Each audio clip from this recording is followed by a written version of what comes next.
My apologies, Madam Speaker. I object to the vote on the grounds the quorum is not present. Made a point of order that a quorum is not present. So, pursuant to Clause 8 of Rule 20, further proceedings on this question are postponed.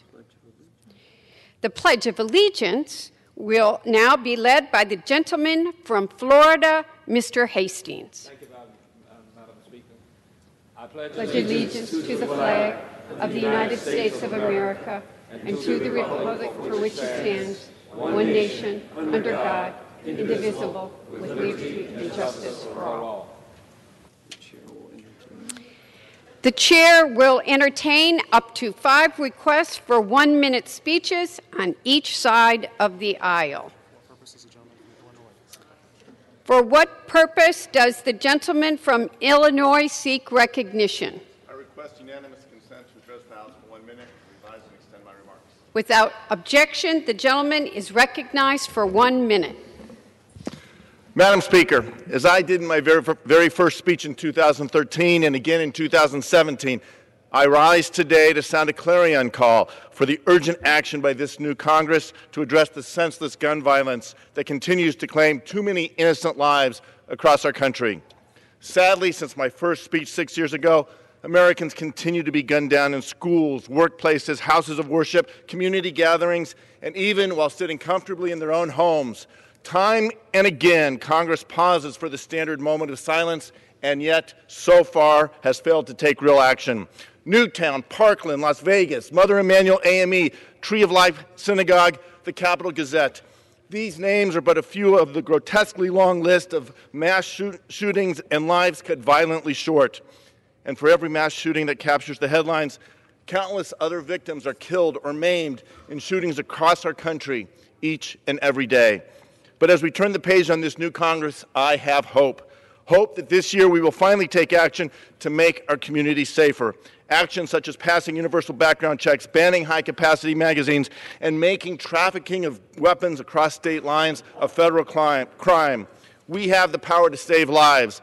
Let us now find the courage to act and build a safer future for our children. I yield back.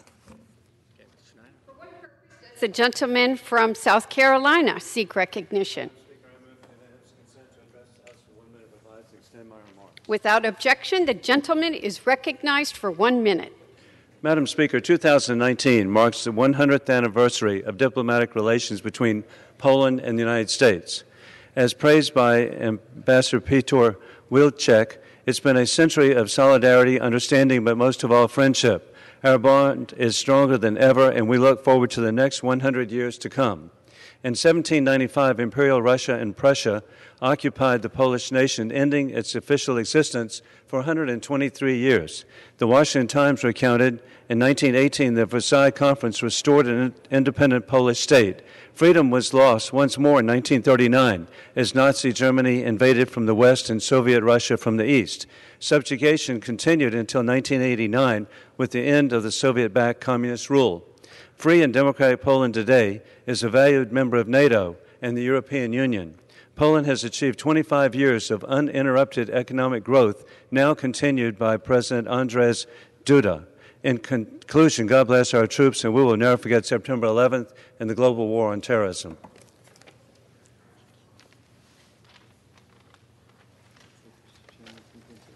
For what purpose does the gentleman from Pennsylvania seek recognition? Madam Speaker, request unanimous consent to address the House for 1 minute, revise and extend my remarks. Without objection, the gentleman is recognized for 1 minute. Thank you, Madam Speaker. Madam Speaker, I rise today on the second day of the 116th Congress to represent Pennsylvania's 15th Congressional District. 15th Congressional District encompasses 14 counties, 24% of the landmass of Pennsylvania.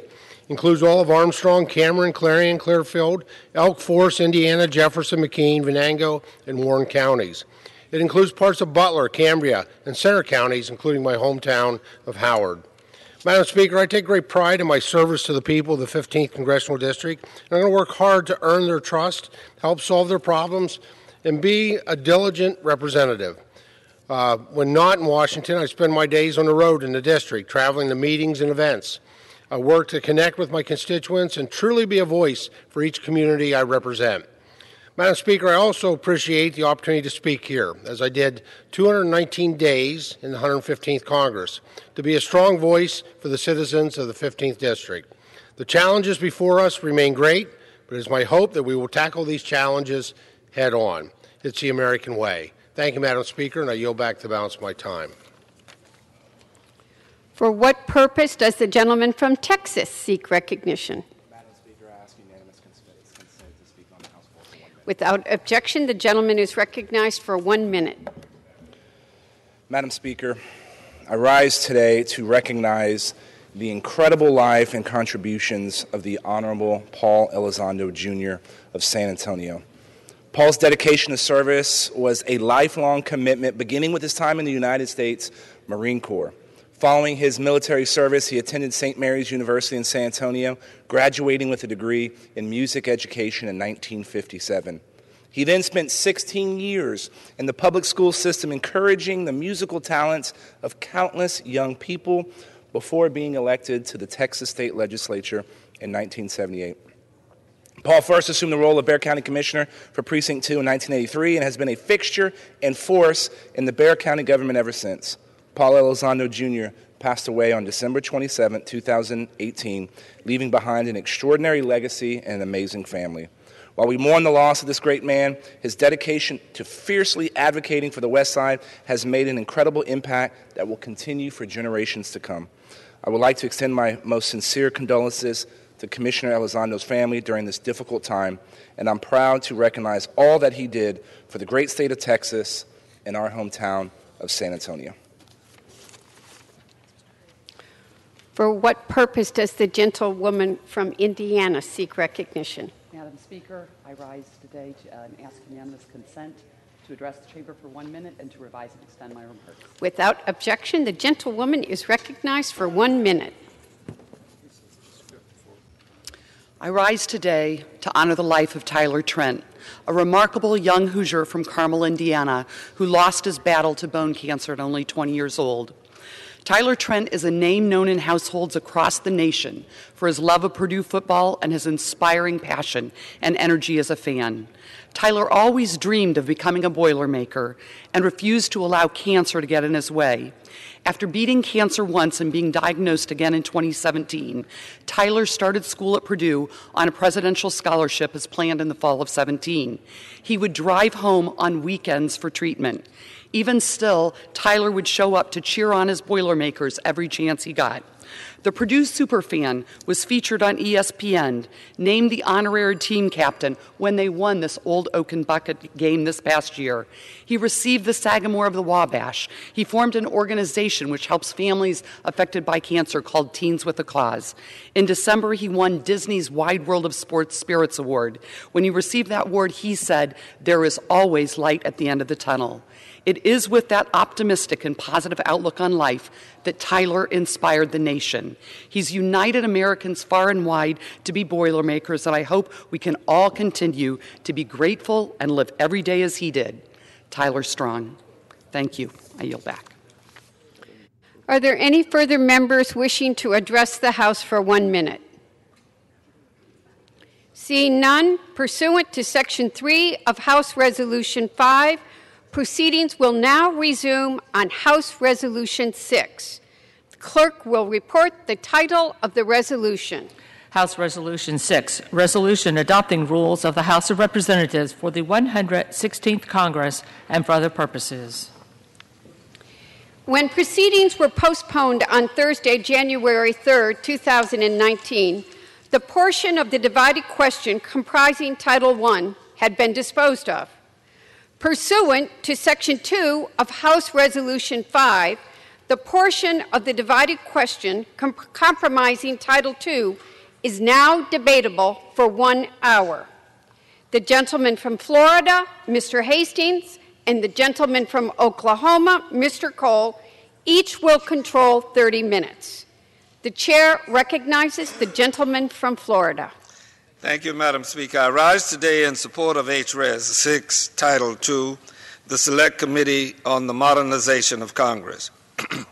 Title II establishes a bipartisan Select Committee on the Modernization of Congress to investigate, study, make findings, hold public hearings, and develop recommendations to modernize and improve the way Congress operates. This institution has a responsibility to the people, to our constituents, and to this country, to build a Congress that works for everyone, not just those at the top.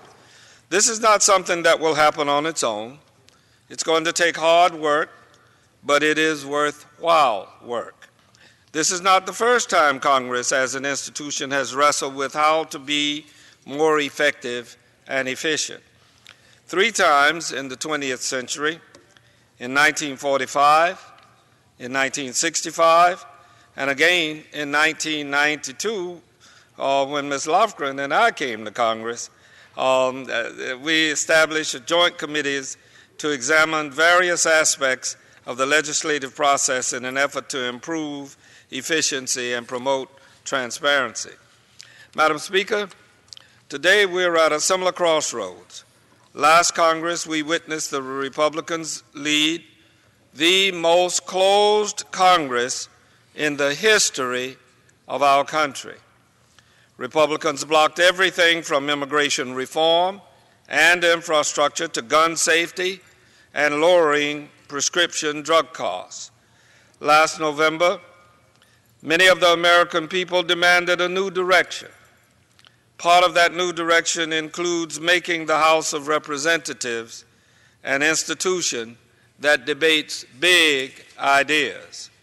We're at a moment where the challenges we face as a country are so great, everything from the opioid epidemic that is devastating communities across the country to the immense economic and human costs the world will incur as a result of climate change, that we must come together as a body in a deliberate and transparent way.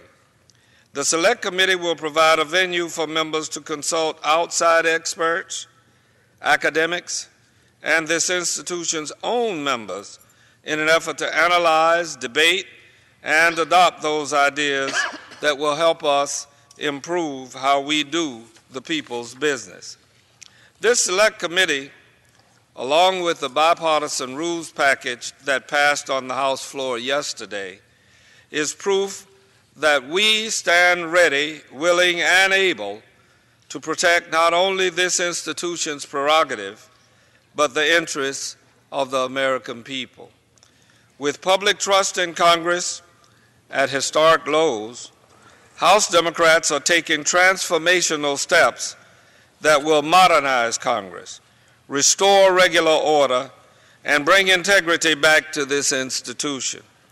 This comprehensive and deliberate approach will undoubtedly improve the overall function of this great institution that we all have the privilege and honor to serve in. Madam Speaker, I reserve the balance of my time. The gentleman reserves. The gentleman from Oklahoma is recognized. Thank you, Madam Speaker. Madam Speaker, I rise as the designee of the Republican leader, and I want to thank the gentleman from Florida, my good friend Mr. Hastings, for yielding me 30 minutes, and I yield myself such time as I may consume. Gentleman is recognized. For the third time in 2 days, Madam Speaker, my good friends from the Democratic side of the aisle and I are here to debate part of the Democratic rules package for the House of Representatives. And unlike the first 2 times, I find myself in agreement with what the Democrats are proposing today. We're here today on Title II of the rules package, which establishes a select committee on the modernization of Congress. And while I think improvements could be made to what my friends are proposing, I'm pleased to say I think that this proposal is an excellent idea. Now, I know my good friend also mentioned the last Congress, and I want to take just a second to defend that Congress. Frankly, it was the last Congress that gave us the first tax modernization, overhaul, and tax reduction in 31 years. It was the last Congress that began the opioids initiative that we've worked in a very bipartisan weigh on. It was the last Congress that did more deregulation than any Congress in American history. It was the last Congress, working with my friends on the other side, that did historic work in human trafficking. Last Congress that also did historic work, again, in a very bipartisan way with my friends on the veterans issues. And finally, it was the last Congress that began rebuilding the American military after 8 years of neglect. So we'll see if this Congress has a record that matches that in the next 2 years. But having said that, as my friend laid out, the proposed select committee would be charged with investigating, studying, and making recommendations for modernizing Congress, including improvements to rules, to procedures, including the schedule and the calendar, improving staff recruitment, diversity and retention, and improving technology. I'm especially pleased that this select committee will be equally divided between Democrats and Republicans, and that the makeup of the committee will include 2 members of each part from the Rules Committee, the House Administration Committee, and 2 freshmen. And most importantly, the Select Committee is required to produce a report by a 2/3 supermajority with their recommendations by the end of Congress. Those are all excellent proposals by my friends, and I heartily endorse them. Madam Speaker, there's a lot to like in this proposal. I think that we can all agree, no matter which party you belong to, that Congress needs to be modernized and its processes improved. I'm especially happy that my friends have done so in a way that is bipartisan and hopefully will be above politics. The proposal isn't quite perfect, of course. Personally, I would have preferred to have seen the House take up this responsibility in coordination with our colleagues in the Senate. I'm sure the bulk of my conference and probably the bulk of my friends' conference would probably tell you that if anybody in Congress needs improvement, it's undoubtedly the one on the other side of the Capitol Rotunda. On that, we can have a bipartisan agreement within this chamber. Of course, Congress works best when the House and the Senate work together, and that includes the need to improve processes and modernize Congress as an institution as a whole. The majority would have been better to have found a way to work with the Senate and on developing a joint committee made up of members from both houses of Congress, and that would be charged with making improvements to the House, the Senate, and to Congress as a whole. But that aside, this is certainly a very good and serious proposal, and I look forward with a great deal of optimism as the Select Committee does its work this Congress. With that, I urge support of the measure, and I reserve the balance of my time. The gentleman reserves his time. For what purpose? The gentleman from Florida is recognized. Madam Speaker, I yield 2 minutes to the distinguished gentleman from Massachusetts, the distinguished chairman of the Rules Committee, my good friend, Mr. McGovern. The gentleman is recognized for 2 minutes. I thank the gentleman from Florida, Mr. Hastings, for yielding to me and for his leadership on the Rules Committee. I'm looking forward to working with him as a member of the majority in this Congress. Madam Speaker, we started an important conversation about how to improve this House as the rules package was developed. Members on both sides of the aisle brought forward ideas. Many of them were included in the final package. But these rules shouldn't be the end of the dialogue. They should only be a start. And I know that there are many members who will have even more good ideas in the coming weeks and months. And this Select Committee on the Modernization of Congress is a unique opportunity to continue the conversation. It is a truly bipartisan way to consider ideas on how to promote a more modern and efficient Congress, and procedures to develop the next generation of leaders, increase staff diversity, and improve technology and innovation. It's also a way for this Congress to hold ourselves accountable, to ensure our work to reform this House is delivering on behalf of the American people. And I especially want to thank Representatives Kilmer and Lipinski and Sarbanes, as well as the New Democrat Coalition, for this idea. It's a step that this House can take, and it's a step that this House, quite frankly, should take. Madam Speaker, finally, I just want to say, as the gentleman from Oklahoma pointed out, this Select Committee is truly bipartisan. And the ideas that come out of this Select Committee will be truly bipartisan. We can improve the way this House is run. We can improve the way we do things here. I think the American people are hoping we will move in that direction. And I think we have an opportunity to do that. And I want to say to the gentleman from Oklahoma, I really appreciate his tone and his support for this initiative. We all talk about new beginnings and about ways to make things better, and I think we're off to a good start. So with that, I want to thank the gentleman from Florida, and I yield back the balance of my time. Gentleman reserves. Gentleman from Oklahoma. I thank you, Madam Speaker. I want to echo my friend's comments to some degree. First, I want to thank him personally, and I want to thank his fellow members on the Democratic Rules Committee for presenting this proposal. It's a genuinely excellent and bipartisan effort, and it suggests that the language we heard about trying to change and the way in which we operate was very sincere and well motivated. It's much appreciated on our side of the aisle. So while we certainly had our differences yesterday, I appreciate the way, frankly, that was handled by both sides.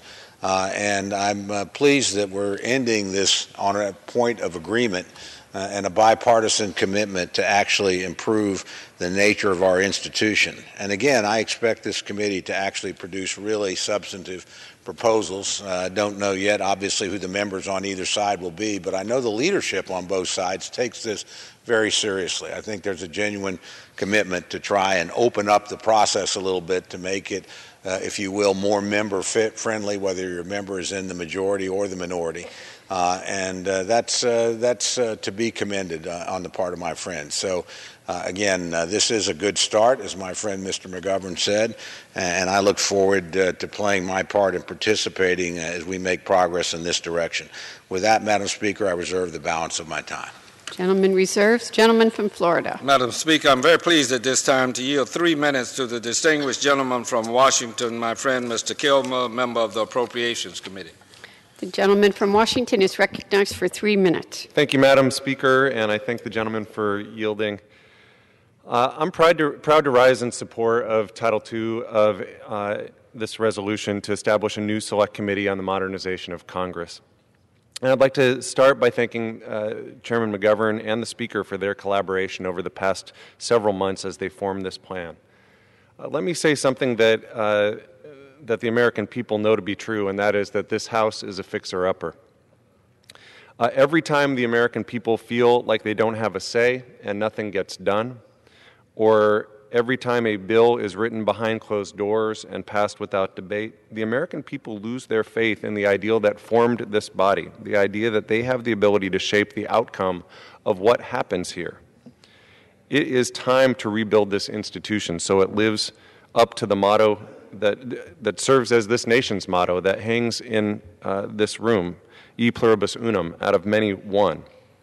Now, every 20 years or so, there has been an effort to reform and modernize this House. There's been an acknowledgement that, like any other functional organization, it's worth diagnosing what's working and what isn't, and determining how to have it perform better. This committee that is established with today's vote will empower members to help Congress to work better and to be more responsive to the American people. A Congress that will lead to the advancement of shared goals between the parties, and a reform system that allows the 435 people lucky enough to work here to have meaningful outcomes to show for their work, to produce solutions. Look, we are on the cusp of a new era. We need to rise to the challenge by modernizing this legislative body so that we can fulfill the priorities of the nation that elected each one of us to represent them. I truly believe that this select committee will help us chart a better course, one where consensus is not only sought but actually achieved, where we can finally make progress on our nation's greatest challenges by developing proposals with broad bipartisan support and allowing them to move through regular order. Looking at key issues like the use of technology, looking at how to cultivate leadership, looking at operational changes to this body. I believe that modernizing this institution is key to settling our diverse country's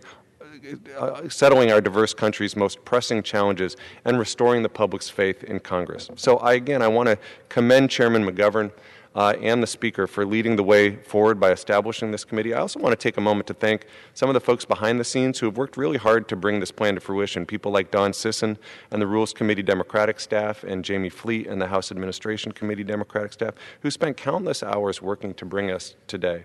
So I want to urge my colleagues to support this resolution so that this committee and Congress can finally get to work. Thank you, and I yield back. Gentleman reserve. Gentleman from Oklahoma.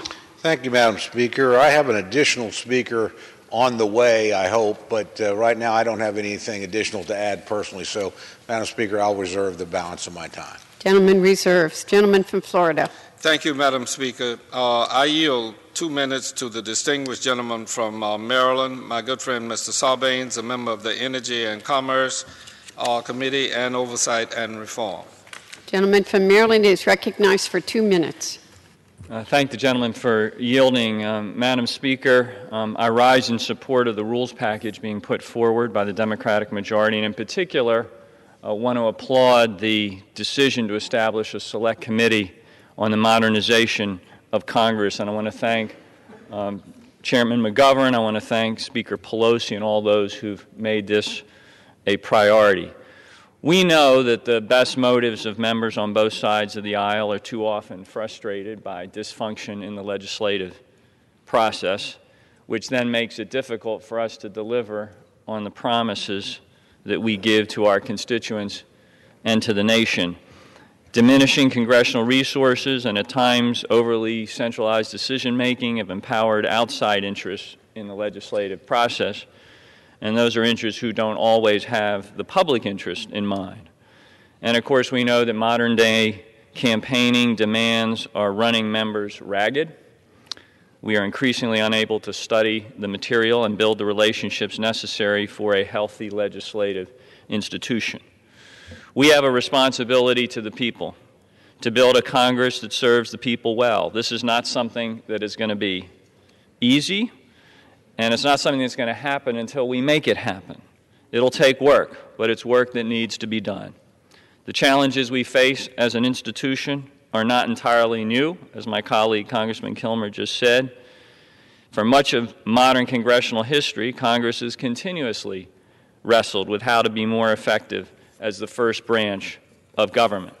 In the past, when the challenges grew, we've come together as a body to explore reforms to our rules and to institutional design and congressional capacity and the matter of resources.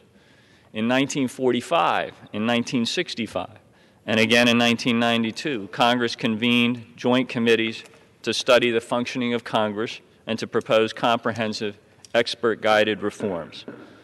We'll yield 1 more minute. Gentlemen, such a moment, thank you. Such a moment is before us again. It will be a challenge. After all, Congress is complicated and messy by design. Modernizing its operation is no simple task, but that is exactly the role that the proposed Select Committee can play. It can create a space for members of Congress from across the ideological spectrum, representing different parts of the country, different worldviews, different backgrounds, to come together to work through the challenges and think through the remedies. It will be a place for experts, historians, and academics to present their views and help us wrestle with how to self-improve. And it will signal to the American people that we are earnest in our efforts to make Congress work better. I strongly support the rules package before us and look forward to the work of the Select Committee on the Modernization of Congress. I yield back. The gentleman reserves. Gentleman from Oklahoma. Madam Speaker, I continue to reserve. Gentleman from Florida. Thank you, Madam Speaker. Madam Speaker, I urge a yes vote on the resolution and turn to my good friend from California, the distinguished chairwoman of the Committee on House Administration, Mrs. Lofgren, to control the remainder of our time, and I reserve. The gentlewoman from California will control the remaining time. I thank the gentleman from Florida, and I yield myself as much time as I may consume. Madam Speaker, I rise today in support of the creation of the Select Committee on the Modernization of Congress, and I encourage all of the House to do the same. There is precedent for select committees like this one. During the 1973 and the 93rd Congress, the House created the Select Committee on Committees. And although the Select Committee's mission was to study the structure and operation of House committees, it ultimately made several recommendations to improve House-wide administrative and technology functions. Among the improvements and modernization steps, the Select Committee suggested that the House form a Commission on Information and Facilities. Task was responding to the growing number of issues Congress faced, but with limited access to information and analysis. The Commission also tackled the growing problem of growing staff needed to support an increased workload, but with limited physical space to accommodate them. The result was an installation of a system of 30 computer terminals for members of Congress and committees of legislative research. Now, this seems trivial now, but when information, especially trivial when information is in our pocket, in our iPhones, but at the time, it was revolutionary for the Congress to be able to get this information on its computers. This is just one example of how a select committee made Congress work better. Following the Select Committee came the election of the class of 1974. Fueled by the Watergate scandal, the new members did much to change the Congress. They decentralized power. They invigorated our oversight responsibilities. They began a conversation that would change how we do business forever. For example, televising the floor proceedings, the 1976 Government Sunshine Act. The process they started opened up our democracy to the American people and created a lasting record for history. This Select Committee has a broad mandate to study how our Congress has changed and is changing. That begins with our changing workforce. We need to invest in that workforce, and that is why the proposal we passed in the rules package yesterday to create the Office of Diversity and Inclusion was so important. This Select Committee will be tasked with studying how we can better recruit, retain, and compensate our staff. We also must be responsible stewards of public money, and this Select Committee will help us minimize waste and maximize value in how we operate the House. Now, as has been mentioned, one of the virtues of this Select Committee is its composition. It will be composed of members of the House Administration Committee who have firsthand experience with the details of House administration. There will be members of the Rules Committee, experts in process and procedures who know what works and what doesn't when it comes to an efficient legislative process. And the Select Committee will feature members in their first term who bring a new perspective and great energy to the House. Shortly after her election, my home state colleague from California, Representative Katie Porter, said, "Congress wasn't built for members like me." And unfortunately, I think Katie's right. But we can change that, and we will change that. We can give the people's House back to the people, and I reserve the balance of my time. The gentlewoman reserves. The gentleman from Oklahoma. Thank you, Madam Speaker. My additional speaker has not yet arrived, so I'm prepared to close whenever my good friend is. Well, we do have an additional speaker. I would like to yield 5 minutes to the gentleman from Illinois, Mr. Lipinski. The gentleman reserves. The gentleman from Illinois is recognized for 5 minutes. I thank the gentlelady for yielding. Madam Speaker, I rise today in support of Title II of House Res. 6, which creates a Select Committee on the Modernization of Congress. Before I was elected to Congress, I was a political science professor. I studied and taught American government, and my specialty was Congress. Whenever I was teaching a class on Congress, I started by showing the old Schoolhouse Rock video, "I'm Just a Bill." In this video, Bill taught how a bill becomes a law. It was a great way of introducing not just kids watching Saturday morning cartoons, but also teaching college students how a bill goes through the process in Congress to become a law. This was a 3-minute video from 40 years ago. Unfortunately, if the song was updated today, it need to be much longer than 3 minutes, with the addition of many more verses that explain how difficult it is for a bill to become a law. Over the years, Congress has become increasingly dysfunctional. When I taught American government, I'd always point out that the Constitution established Congress in Article 1 before the executive and judicial branches, because the drafters understood the critical importance of Congress leading in our representative democracy. Congressional dysfunction increasingly turns more power, however, over to the president and to the courts, which takes power away from the American people. So Congress needs reform so it can function as was intended and return this power to the American people. Since 2016, I've introduced legislation with my friend and colleague, Mr. LaHood, to establish a joint committee on the organization of Congress so we could have a mechanism to study and enact reform proposals to improve the operations of the House and Senate. I advocated for this committee because we need a forum for the holistic examination of the rules and procedures essential to effective legislating. We need to hold up a magnifying glass to Congress and to push for comprehensive reforms to make the institution more efficient, effective, and accountable to all Americans. We need to find new ways to empower all members to participate in the legislative process, debate ideas, advance their ideas, and get laws enacted. As Ms. Lofgren talked about, through the history of Congress, we have had these committees that have brought important changes to the way that this body operates.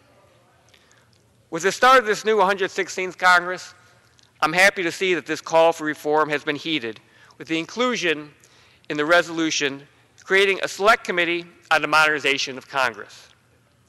While a select committee does not contain all the elements of the legislation we had introduced, notably, it doesn't include Senate reform, this is an important step forward that we can achieve today, immediately, through House rules. The Select Committee will be able to make recommendations on a wide range of issues affecting work in Congress, including procedural reform, leadership development, staff recruitment and retention, technology innovation, and administration. And the committee gives both parties an equal say in the process of developing the package of reforms. I'm grateful to my party's leadership, especially Speaker Pelosi and incoming Rules Committee Chairman McGovern, for making this a part of the House rules package for the 116th Congress. Madam Speaker, I look forward to continuing to work to restore public trust in this institution by making Congress more transparent and effective. And by doing this, we return power to the American people. And we can have lawmaking just as explained by Bill in that Schoolhouse Rock video, with power going to the people through their representatives in the House. I ask my colleagues to support this resolution, and I yield back my time. Gentlewoman Reserve. Gentleman from Oklahoma. Thank you, Madam Speaker. I again want to advise my friend I'm prepared to close whenever she is. We are prepared to close. Thank you, Madam Speaker. Gentleman from Oklahoma is recognized. Thank you, Madam Speaker. In closing, while I normally would stand here and be in opposition to what my good friends, Mr. Hastings, Mr. McGovern, and Ms. Lofgren would be proposing, in this case, I fully support the measure that they're bringing before us. The proposed Select Committee on the Modernization of Congress is a serious, well-intentioned proposal to create a bipartisan committee to produce a bipartisan product aimed at improving the way Congress functions now and into the future. And while this idea could have been improved if it had incorporated the Senate and ensured that both houses were working together on improving the overall institution, it is still nonetheless a very worthy endeavor. I, for one, thank my colleagues on both sides of the aisle, and I think that this is an issue that they could and should support in a bipartisan fashion. Frankly, I want to thank my friends. Having been on the losing side of every vote yesterday, it will be nice to be on the winning side today. So with that, Madam Speaker, I want to urge a yes vote on the underlying measure, and I yield back the balance of my time. The gentlewoman from California is recognized. Thank you, Madam Speaker. You know, Congress is a creature of precedent, but we must never be captive to the old ways. The House, the people's body, must continually update and renew itself to meet the challenges facing the nation and to respond to the needs of a new generation of representatives. This Select Committee on Modernization of Congress is a way this Congress can identify and address the challenges of tomorrow and will assist us in boldly meeting these challenges. The Select Committee on Modernization of Congress is a way to deal with problems facing this body right now, today. The Select Committee is a way to make sure that my colleague Katie Porter works in a Congress built for her and all our new members. It's long past time to chart a path forward and to address the problems we must face. I look forward to working with all the members of the Select Committee and congressional stakeholders in transforming the House for the better on a bipartisan basis. And I yield back the balance of my time. Pursuant to House Resolution 5, the previous question is ordered on the portion of the divided question comprising Title II. The question is on that portion of the divided question. Those in favor say aye. Those opposed, no. The ayes have it. Madam Speaker, I would ask for the yeas and nays. The yeas and nays are requested. Those favoring a vote by the yeas and nays will please rise. A sufficient number having risen, the yeas and nays are ordered. Pursuant to Clause 8 of Rule 20, further proceedings on this question will be postponed. Pursuant to Clause 12A of Rule 1, the Chair declares the House in recess subject to the call of the Chair.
The House will be in order. Pursuant to Clause 8 of Rule 20, the Chair will resume proceedings on questions previously postponed. The votes will be taken in the following order. Adoption of Title II of House Resolution 6 by the yeas and nays, and approval of the journal if ordered. Pursuant to Clause 9 of Rule 20, the first vote will be a 15-minute vote. Any additional votes in this series will be a 5-minute vote. Pursuant to Clause 8 of Rule 20, the unfinished business is the question of adoption of Title II of House Resolution 6, on which the yeas and nays are ordered. The clerk will report the title of the resolution. House Resolution 6, resolution adopting rules of the House of Representatives for the 116th Congress and for other purposes. The question is on adoption of Title II. Members will record their votes by electronic device. This will be a 15-minute vote.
On this vote, the yeas are 418 and the nays are 12.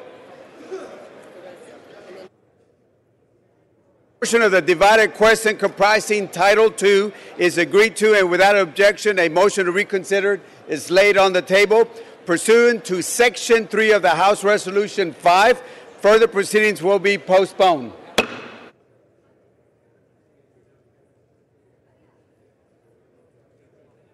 Pursuant to Clause 8 of Rule 20, the unfinished business is the question on agreeing to the Speaker's approval of the journal, which the Chair will put de novo.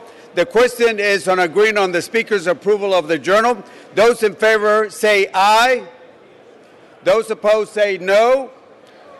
In the opinion of the Chair, the ayes have it, and the journal stands approved.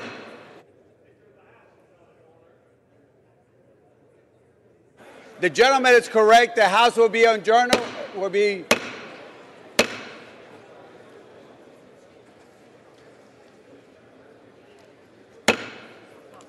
The House will be in order.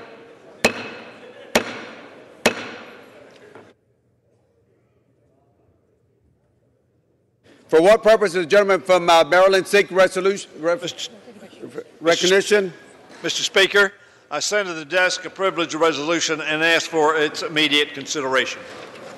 The clerk will report the resolution. House Resolution 22. Resolved. Whereas Walter B. Jones, a representative-elect from the 3rd District of the state of North Carolina, has been unable from illness to appear in person to be sworn as a member of the House, and there being no contest or question as to his election, now therefore be it resolved that the Speaker or deputy named by her is hereby authorized to administer the oath of office to the Honorable Walter B. Jones of Farmville, North Carolina, and that such oath be accepted and received by the House as the oath of office of the Honorable Walter B. Jones. Without objection, the resolution is agreed to. The motion to reconsider is laid on the table. For what purpose does the gentleman from New York seek recognition? Mr. Speaker, by direction of the Democratic Caucus, I offer a privileged resolution and ask for its immediate consideration. The clerk will report the title of the resolution. House Resolution 24. Resolution electing members to certain standing committees of the House of Representatives. Resolved that the following named members be and are hereby elected to the following standing committees of the House of Representatives. 1. Committee on Agriculture, Mr. Peterson, Chair. 2. Committee on Armed Services, Mr. Smith of Washington, Chair. 3. Committee on Education and Labor, Mr. Scott of Virginia, Chair. 4. Committee on Foreign Affairs, Mr. Engel, Chair. 5. Committee on Homeland Security, Mr. Thompson of Mississippi, Chair. 6. Committee on the Judiciary, Mr. Dadler, Chair. 7. Committee on Natural Resources, Mr. Gahalva, Chair. 8. Committee on Oversight and Reform, Mr. Cummings, Chair. 9. Committee on Rules, Mr. Hastings, Mrs. Torres of California, Mr. Raskin, Ms. Scanlon, Mr. Morelli, and Ms. Shalala. 10. Committee on Science, Space, and Technology, Ms. Johnson of Texas, Chair. 11. Committee on Small Business, Ms. Velasquez, Chair. 12. Committee on Transportation and Infrastructure, Mr. DeFazio, Chair. 13. Committee on Veterans Affairs, Mr. Takano, Chair. Without objection, the resolution is agreed to and the motion to reconsider is laid on the table. For the purpose of the gentlewoman from Wyoming seek recognition. Mr. Speaker, by direction of the House Republican Conference, I send to the desk a privileged resolution and ask for its immediate consideration. The clerk will report the resolution. House Resolution 25.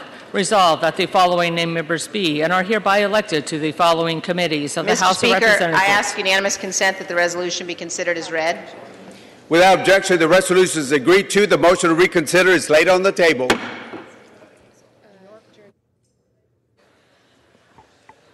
For what purpose does the gentleman from New York seek recognition? Mr. Speaker, I ask unanimous consent that when the House adjourns today, it adjourn to meet on Tuesday, January 8th, 2019, when it shall convene at noon for morning hour debate and 2 p.m. for legislative business. Without objection, so ordered.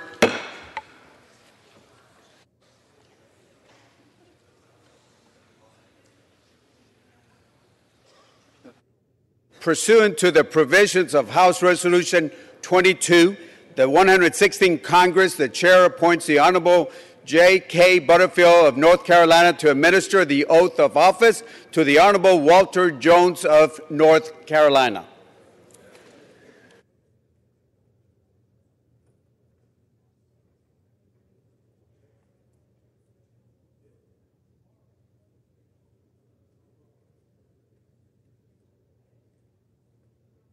The chair will now entertain requests for 1-minute speeches. For what purpose does the gentleman from Florida seek recognition? Without objection, the gentleman is recognized.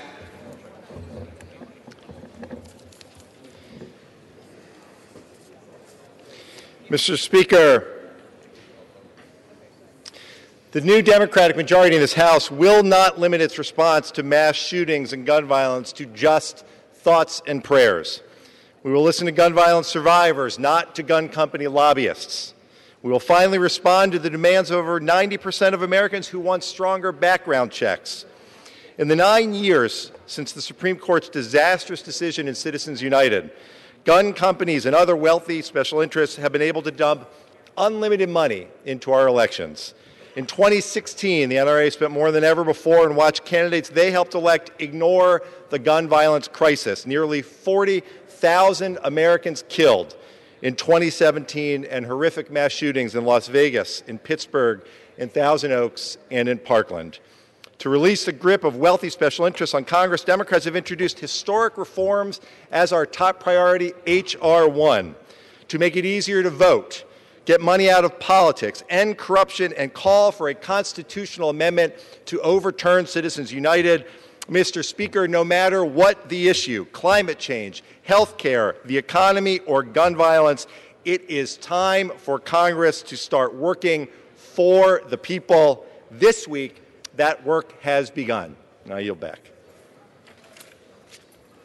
Are there any other requests for 1-minute speeches?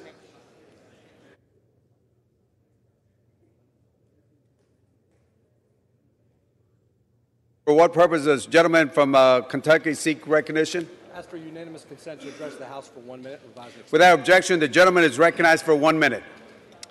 Mr. Speaker, yesterday's vote against common sense border security is a sad commentary on the misguided priorities of the new majority. Instead of working in good faith to achieve a bipartisan compromise to end the partial government shutdown and address the very real crisis at our southern border, the new Democrat House leadership signaled that all they really want to do is continue their fight with this president. By totally dismissing what career professionals at the Department of Homeland Security have said they actually need to impede the flow of criminals, gangs, human traffickers, and drug dealers into our country, the new leadership has signaled to the country that the new majority has been co-opted by the most extreme and hyper-partisan voices of the far left, who are so far outside the mainstream and so blinded by their animosity toward this president that they have become willing to place the interests of illegal immigrants ahead of the interests of the American people. They would rather turn a blind eye to lawlessness. They would rather compromise public safety and allow criminals, gangs, and drugs to flood across our borders than even negotiate with this president. In their meeting with the White House earlier this week, the Democrats refused to even listen to a briefing of the Secretary of the Department of Homeland Security about the threats we face from an unsecure border. This is a matter of national security. It's time for Congress to put the safety of the American people over open borders and political games. I yield back. Are there any further requests for 1-minute speeches? For what purpose does the gentleman from Florida seek recognition? To make a motion. Without objection. Does the gentleman move to adjourn? Mr. Speaker, I do. I move that the House adjourn. The motion is the question is on the motion to adjourn. Those in favor say aye. Those that oppose say no. The ayes have it. The motion is adopted. Accordingly, the House stands adjourned until noon Tuesday, next morning, our debate.